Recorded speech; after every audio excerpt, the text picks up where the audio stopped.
Indian ക്രിക്കറ്റിന്റെ ചരിത്രത്തിൽ ഒരു യുഗത്തിന് തന്നെ തുടക്കം കുറിച്ച ധീരനും നിർഭയനുമായ ഒരു നായകന്റെ പിറന്നാളാണ് ഇന്ന്.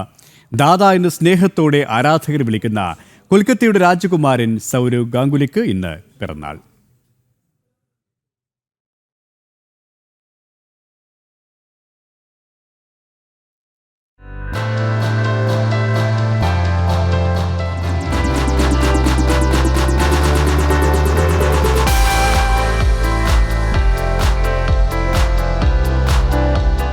ഇന്ത്യൻ ക്രിക്കറ്റിന് ഒരിടം കയ്യൻ വിസ്മയം സമ്മാനിച്ചാണ് സൗരവ് ഗാംഗുലി കളം നിറഞ്ഞത്.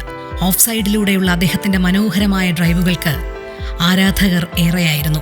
സച്ചിൻ ടെണ്ടുൽക്കറുമായി ചേർന്ന് ഇന്ത്യൻ ക്രിക്കറ്റിലെ ഏറ്റവും മികച്ച ഓപ്പണിംഗ് കൂട്ടുകെട്ടുകളിലൊന്ന് അദ്ദേഹം സൃഷ്ടിച്ചു. 11,000-ലധികം ഏകദിന റൺസും 7,000-ലധികം ടെസ്റ്റ് റൺസും നേടി ഇന്ത്യൻ ബാറ്റിംഗ് നിരയിലെ ഒരു തൂണായും അദ്ദേഹം തിളങ്ങി. എന്നാൽ ഒരു ബാറ്റ്സ്മാൻ എന്നതിലുപരി ഒരു നായകൻ എന്ന നിലയിലാണ് ഗാംഗുലി ഇന്ത്യൻ ക്രിക്കറ്റിന്റെ ഗതി മാറ്റി എഴുതിയത്.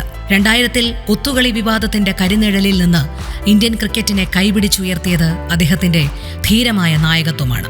ഭയമില്ലാത്ത ആക്രമണോത്സുകമായ സമീപനത്തിലൂടെ ടീമിന് അദ്ദേഹം ആത്മവിശ്വാസം പകർന്നു. അദ്ദേഹത്തിന്റെ കീഴിൽ ഇന്ത്യ വിദേശ മണ്ണിൽ വിജയങ്ങൾ നേടാൻ തുടങ്ങി. ഓസ്ട്രേലിയയെയും ഇംഗ്ലണ്ടിനെയും അവരുടെ തട്ടകത്തിൽ വിറപ്പിച്ച ആ ടീം ലോകത്തിനു മുന്നിൽ തലയുയർത്തി നിന്നു. വീരേന്ദർ സേവാഗ്, യുവരാജ് സിംഗ്, ഹർഭജൻ സിംഗ്, സഹിർ ഖാൻ, MS ധോണി ഇന്ത്യൻ ക്രിക്കറ്റിന്റെ ഭാവി വാഗ്ദാനങ്ങളെ കണ്ടെത്തി അവർക്ക് അവസരങ്ങൾ നൽകി വളർത്തിയെടുത്തത് ഗാംഗുലിയാണ്. തോൽക്കാൻ മനസ്സില്ലാത്ത ഒരു ടീമിനെയാണ് അദ്ദേഹം കെട്ടിപ്പടുത്തത്. 2002-ലെ നാറ്റ് വെസ്റ്റ് ട്രോഫി ഫൈനലിൽ ലോർഡ്സിന്റെ ബാൽക്കണിയിൽ ജേഴ്സി ഊരി ആഘോഷിച്ച ആ നിമിഷം ഗാംഗുലിയുടെ പോരാട്ട വീര്യത്തിന്റെ പ്രതീകമായി ഇന്നും നമ്മുടെ മനസ്സിലുണ്ട്. 2003 ഏകദിന ലോകകപ്പിൽ ഇന്ത്യയെ ഫൈനലിൽ എത്തിച്ചതും അദ്ദേഹത്തിന്റെ മികച്ച നായകത്വത്തിന്റെ ഉദാഹരണമാണ്.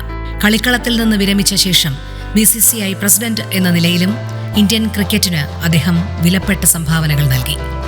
ഇന്ത്യൻ ക്രിക്കറ്റിന് പുതിയൊരു ദിശാബോധം നൽകിയ ധൈര്യത്തിന്റെയും പോരാട്ടവീര്യത്തിന്റെയും പ്രതീകമായ ഈ നായകന് ദാദയ്ക്ക് ഞങ്ങളുടെ ഹൃദയം നിറഞ്ഞ പിറന്നാൾ ആശംസകൾ.